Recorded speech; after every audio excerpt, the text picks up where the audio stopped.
because the church at Ephesus had a problem that reminds me very much of the American church. Watch this. Revelation chapter 2, verse 1. To the angel of the church of Ephesus write. By the way, the angel is the messenger in the Greek, or I like to call him the pastor.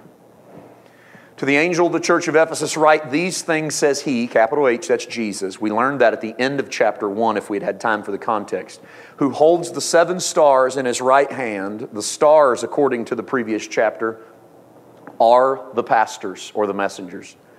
He holds 7 stars in his right hand. He walks in the middle of 7 golden lampstands. And according to the last verse of chapter 1, the lampstands are the 7 churches of Asia. So Jesus is the central figure of the pastoral ministry and the central figure of the church. That's the introduction given in Revelation 2:1.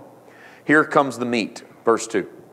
I know your works. Now, if you're an underliner and you have your hard copy, it would be worth you taking a look at the first principle definition of the church at Ephesus. I know your works, I know your labor, I know your patience. I know you cannot bear those who are evil, and you've tested those who say that they are apostles and are not, and you have found them liars. I want you to please notice that the definition of the church at Ephesus is works and labor and patience. How would this church define themselves? They work really hard. They labor really well. They have a lot of patience. In fact, they're always trying to expose false apostles. Verse 3. And you have persevered and have patience, and have labored for my name's sake, and have not become weary. Would you say that the church of Ephesus is a working church? I would say they're working really hard.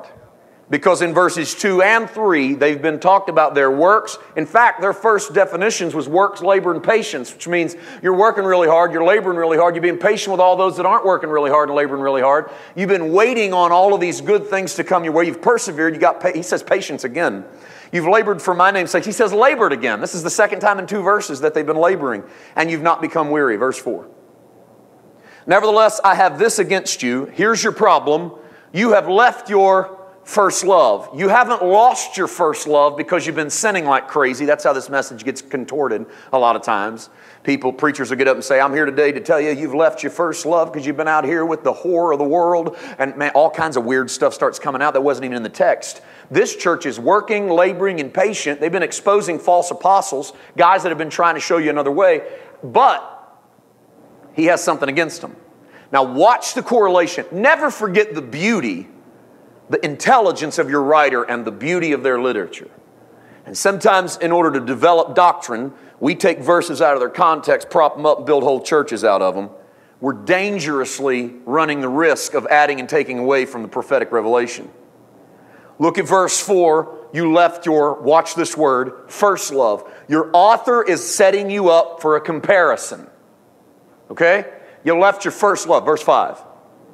Remember therefore from where you have fallen, repent and do the first works. Your author didn't do that on accident.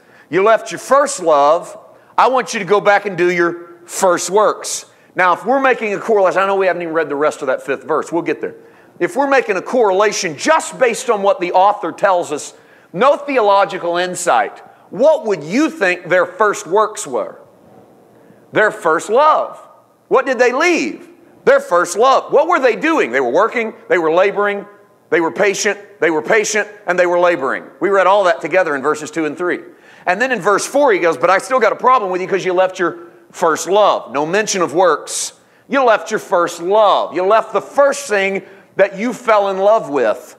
Now I say to you, remember from where you have fallen, repent, metanoia, change your mind. Change your mind and do your first works. What was your first works? You're already doing works. Works, labor, patience, and labor. You're already doing plenty of that, but you left your first love. So what must have been your first work? Love. You see the correlation? Literary, it's not that difficult. You leave your first love. What's your first love? Is your first works. Remember from where you've fallen. Change your mind. Do your first works. Or else I'm going to come quickly and remove your lampstand from its place unless you repent. I'm going to deal with the last half of the verse in a little bit, okay? Because I don't feel like we're ready for it. I mean, you're smart. We know the stuff. But I feel like for today's message, a foundation needs to be repoured. And then we'll get to removing the candlestick of the lampstand from its place unless we repent, okay? Because repent's mentioned twice in this verse. God must really, really want us to change our mind about something. That's what repent means. Everybody know that? Repent, according to Webster's dictionaries, it feel real bad. Go look it up. I'm not right on there word for word, but I'm close. Repent, according to God, is not how you feel at all. It's changing your mind. So it's not about, this verse is not a condemnation verse. This verse is to show us that we were at a place, let's remember from where we're fallen.